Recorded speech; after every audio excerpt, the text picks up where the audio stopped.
اب اللہ تبارک و تعالیٰ ان آیات مبارکہ میں ان لوگوں کے بارے میں ارشاد فرما رہے ہیں کہ جن لوگوں نے توبہ کی، ایمان لائے، اعمال اچھے کیے، ان کو قیامت میں اللہ جزا عطا فرمائیں گے، جنات۔ وہ جنات یعنی باغات ایسے ہوں گے جس میں وہ توبہ کرنے والے گناہوں سے داخل ہوں گے، اس میں جنات عدن یعنی اقامت۔ یاد رکھیں کہ جنتیں جو ہیں وہ کئی ہیں، متعدد ہیں، ایک جنت نہیں ہے۔ قرآن پاک میں بھی آپ دیکھیں تو کسی جگہ جنات عدن ہے، کسی جگہ جنت الخلد ہے، کسی جگہ جنت النعیم ہے، کسی جگہ جنت الفردوس ہے۔ اور میرے آقا رحمت دو عالم محبوب دو جہاں صلی اللہ علیہ وسلم نے حدیث میں بھی فرمایا کہ اذا سألتموه الجنت فاسألوه الفردوس الاعلی، کہ جب تم اللہ سے جنت کا سوال کرو تو فردوس الاعلی مانگا کرو۔ آپ نے فرمایا چونکہ فردوس الاعلی ایسی جنت ہے جس کی زمین 7واں آسمان ہے اور چھت اللہ کا عرش، تو وہ سب سے اعلیٰ درجے کی جنت ہے۔ اسی کے ذکر میں اللہ پاک نے فرمایا ہے قرآن پاک میں دوسرے مقام پر کہ الذین یرثون الفردوس هم فیہا خالدون۔ تو جنت میں جو رہیں گے، یہ جو ان کا وہاں رہنا ہے، یہ اللہ کی طرف سے وعدہ ہے۔ بظاہر الغیب یعنی وہ نہیں جانتے لیکن اللہ فیصلہ فرما چکے ہیں، لیکن ان کا ایمان ہے چونکہ اللہ پر، حالانکہ انہوں نے اللہ کی ذات کو نہیں دیکھا، جنت کو نہیں دیکھا، لیکن ان کا ایمان ہے۔ تو اسی کو کہتے ہیں ایمان بالغیب۔ جیسے ہمارا اللہ پہ ایمان ہے، اللہ کے فرشتوں پہ ایمان ہے، اللہ کی ساری کتابیں جو منزل ہیں ان پہ ایمان ہے، جنت پہ ایمان ہے، جہنم پہ ایمان ہے، اسی طرح پل صراط پہ ایمان ہے، اعراف پہ ایمان ہے۔ تو یہ سب ایمان بالغیب ہے کہ ہم نے دیکھا نہیں ہے، لیکن اللہ تبارک و تعالیٰ کے نبی پاک کا فرمان جب پہنچا تو ہم ایمان لے آئے، اور ان کا پورا کامل یقین ہے کہ وہ جنت اللہ ان کو دیں گے، اور اللہ کا بھی فیصلہ ہے کہ ہم ان کو جنت دیں گے۔ یہ اللہ کا پکا وعدہ ہے، یہ تاکید ہے۔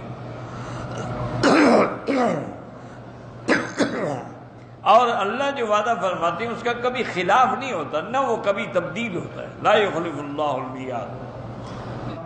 جنت میں رہنے والے جو ہیں وہاں کوئی ایسی بات بھی نہیں ہوگی، کوئی لغو، کوئی گری پڑی بات قطعاً نہیں ہوگی۔ دنیا میں تو ہو سکتی ہے، مگر جنت میں کیا ہوگا؟ الا سلامن، ہر طرف سے سلام ہوگا۔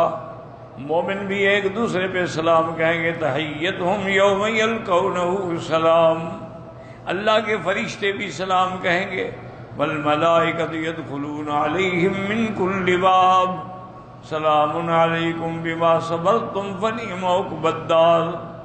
اور سب سے بڑی نعمت ہے کہ اللہ بھی اپنے بندوں پہ سلام فرمائیں گے، سلام قولا من رب الرحیم۔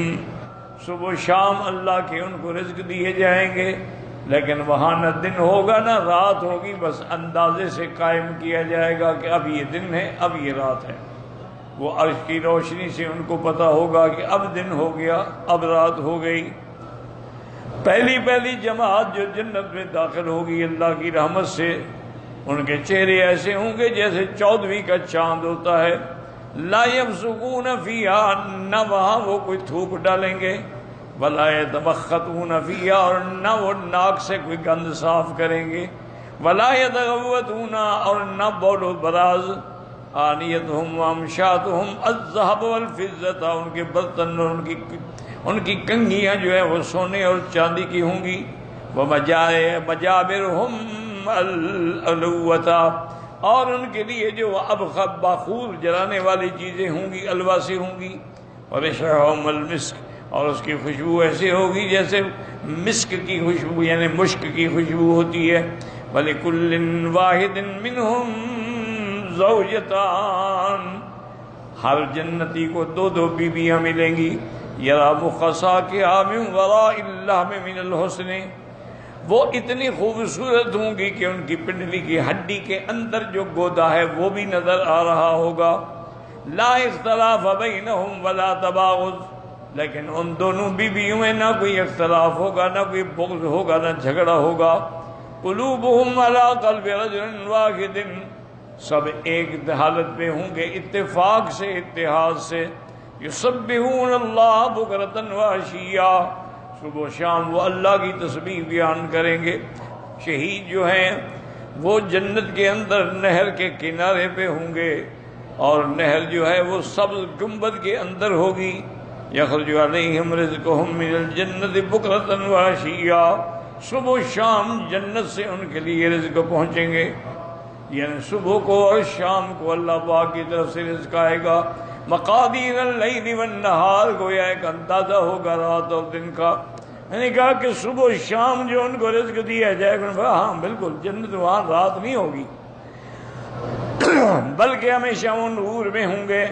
ان کے لیے رات اور دن کا اندازہ جو ہے وہ پردے ڈالنے سے ہوگا۔ پردے ڈال دیے گئے، روشنی ختم ہو گئی، رات ہو گئی، ہٹا دیے گئے، روشنی آ گئی۔ یعرفون مقدار اللیل بإرخاء الحجب وإغلاق الابواب، پردے گرا دیے جائیں گے، دروازے بند کر دیے جائیں گے۔ ویعرفون مقدار النہار برفع الحجب وفتح الابواب، اور جب پردے ہٹا دیے جائیں گے، دروازے کھول دیے جائیں گے تو گویا دن ہو گیا۔ اس کے بعد کہتے ہیں کہ دروازے بھی ایسے ہوں گے جن کا باہر جو ہے اندر سے نظر آئے گا۔ جو جتنا تعریف کر سکتے ہو کرو۔ ان فتحی ان خلقی فتفعلوا، کہیں کھل جاؤ کھل جائیں گے، بند ہو جاؤ بند ہو جائیں گے۔ جیسے دنیا میں ان کو صبح کو اور شام کو کھانے کی تمنا ہوتی تھی، اسی کی تمنا کے مطابق اللہ ان کو جنت میں کھانے عطا فرمائیں گے۔ عرب کے اندر وہ آدمی بڑا خوش بخت سمجھا جاتا تھا جس کو صبح بھی کھانا ملے، رات کو بھی کھانا ملے۔ فنزل القرآن علی ما فی انفسہم من النعیم، ان کے دلوں کے اندر جو نعمت کا ایک تصور تھا قرآن نے اسی انداز میں بیان فرمایا۔ لیکن یہ بات سمجھیں کہ وارث کا معنی کیا ہے، کہ وہ جنت میں وارث، جنت کے وارث ہوں گے۔ اس کے بارے میں علماء کا ایک قول تو یہ ہے کہ چونکہ ہم سب آدم کی اولاد ہیں، اور آدم کو اللہ نے سب سے پہلے جنت میں رکھا ہے، تو اب اس کی اولاد کو جو جنت ملے گی گویا وہی اپنے باپ کا ورثہ لے رہے ہیں، اس لیے کہا گیا کہ ہم ان کو وارث بنائیں گے اس جنت کا۔ اور ایک قول یہ بھی ہے کہ جیسے میراث میں آدمی کو مفت مال مل جاتا ہے بغیر محنت کے، باپ کماتا رہا ساری زندگی، بیٹے نے تو کچھ ہی نہیں کیا، لیکن باپ کے مرنے کے بعد سب کچھ اس کو مل گیا، تو اس کو تو میراث میں جو ملتا ہے وہ بغیر محنت کے ملتا ہے۔ تو جنت بھی تو تمہیں بغیر محنت کی ملی ہے، ورنہ تو ہم اگر شکر کریں تو اللہ کی ایک نعمت کا بھی شکر نہیں کر سکتے۔ تو اس لیے کہا گیا کہ یرثون الفردوس، وہ جنت الفردوس کے وارث بنیں گے، ان کو وارث کہا گیا۔ اور اسی کو اللہ تبارک و تعالیٰ نے سورۃ المومنین کے اندر بھی ذکر فرمایا۔ حضور نے فرمایا جبرائیل کو، ما یمنعک ان تزورنا اکثر مما تزورنا، کیا بات ہے تم اس سے زیادہ کیوں نہیں آتے ہمارے پاس، کبھی کبھی آتے ہو۔ قال ونزلت، یہ آیت میں ما نزلت الا بامر ربک، کہ جبریل نے کہا یا رسول اللہ ہم تو اللہ کے حکم کے بغیر نہیں اتر سکتے، اللہ حکم دیتے ہیں تو آتے ہیں۔ ایک حدیث میں یہ بھی ہے کہ حضور نے فرمایا کہ انا اشتاق الیک یا جبرائیل، جبرائیل مجھے شوق ہوتا ہے تمہاری ملاقات کا لیکن تم دیر کرتے ہو۔ اس نے کہا وانا اشفق منک یا رسول، مجھے آپ سے زیادہ شوق ہے ملنے کا، لیکن اللہ حکم دے تو میں آؤں، جب تک حکم نہ ہو میں تو نہیں آ سکتا۔